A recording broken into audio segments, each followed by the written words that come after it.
Victory Investments Top 10 NFL Quarterback Sports Cards to watch heading into the 2021 season. This list is excluding any rookies who have not yet been drafted.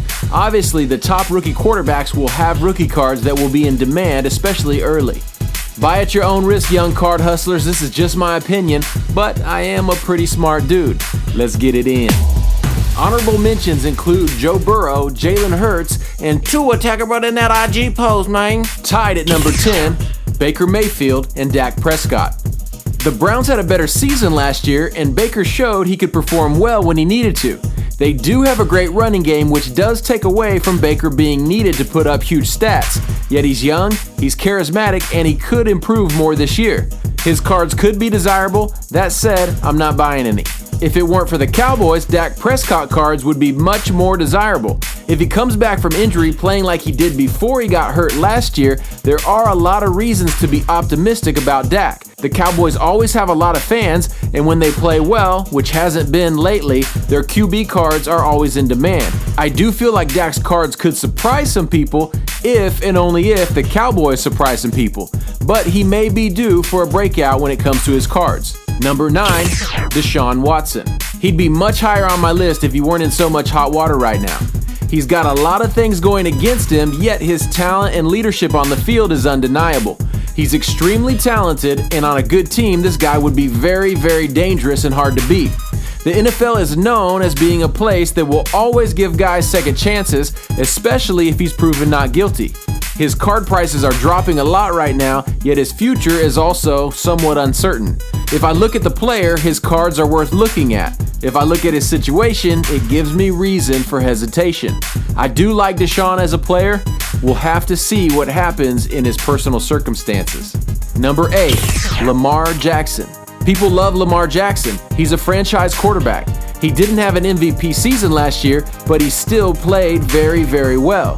If Lamar continues to grow, he has great upside. I'm not big on investing in run-heavy quarterbacks because the injury risk is so much higher, but Lamar can throw, and if he begins to rely more on his passing, he could be a sleeper to snag up while his card prices have become more low. Number 7, Russell Wilson. If he didn't already have a ring, I'd likely put him behind Lamar just because Lamar's younger. But Russell Wilson-led teams are always in every game, and he's a proven star and a proven winner. He's got some great weapons at wide receiver in DK Metcalf and Lockett, and even though he's now one of the older guys in the league, he still has a lot left in his tank.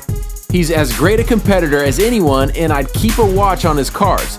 I like Russell Wilson a lot, and I respect him both on and off the field. Number 6, Aaron Rodgers. He's the returning MVP. He had an amazing season last year, and his team is primed to be extremely competitive again. Rodgers is a future Hall of Famer, and if he's able to make a Super Bowl run, you'll see his card prices make a run also. Rodgers is getting older, and with only one Super Bowl ring at his age, he needs to make something happen now. But if he comes out playing like he did in 2020, you can bet his cards will be in demand, especially if they can grab a ring. Number 5, Kyler Murray.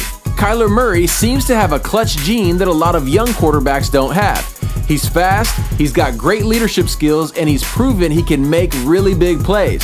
I personally have never been into buying the cards of guys who play for the Cardinals or quarterbacks that are super short. That said, Murray's following is growing, and you can bet people will be looking to pick up his cards before the season. He's a star, and we'll see what this season has in store for him.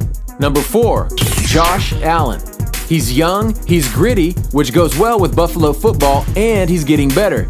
He's not the most flashy, but he's capable of making big plays, and his teammates really respect him.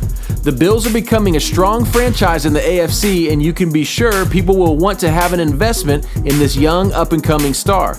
If you're a Bills fan, you'll likely want to grab a few rookies. If you're a card investor, it's not a bad idea to get at least one rookie card of Josh Allen. He's up and coming, and if he continues to get better, he's a guy to watch.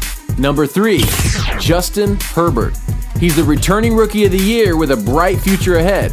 He's big, he's competitive, and the Chargers have historically been a good franchise.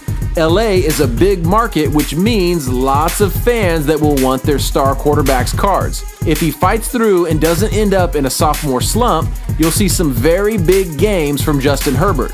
His cards are high right now, but they'll even be higher heading into the season. They're in the same division as the Kansas City Chiefs, which will either hurt him or make him a lot better.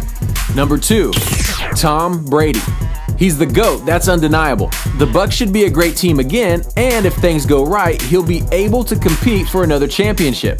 The higher the GOAT's cards go, the higher the ceiling for all NFL cards. I like Tom Brady. He's an undeniable winner, and if you are into football cards, it makes sense to look at his cards. He's the reigning champ, and while he's still playing, I'd be looking at picking up some of his cards. It's going to be a long time that anyone catches up with Tom Brady, and until that time, his cards will be the standard. Number 1, Patrick Mahomes. There's simply no one on his skill level.